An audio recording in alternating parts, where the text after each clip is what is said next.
Hi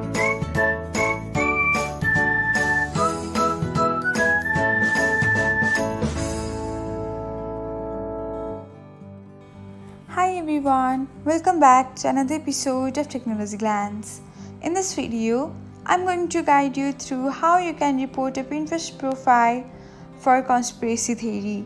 So, let's get started.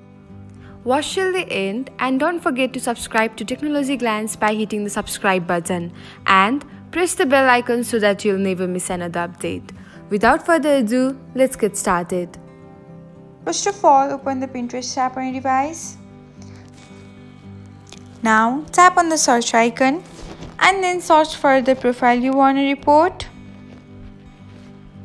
Open any of the pin of them and then tap on the profile picture.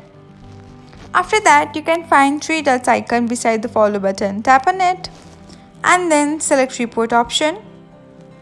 Now, tap on the misinformation and then select this is a conspiracy theory button.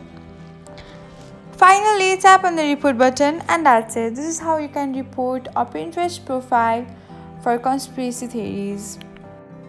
Thanks for watching. If you found this guide helpful, we will love it if you hit the thumbs up button below. We upload great new tech tutorials like this one every day. So, don't forget to subscribe to our channel and hit the bell icon to get an update as soon as we post a video.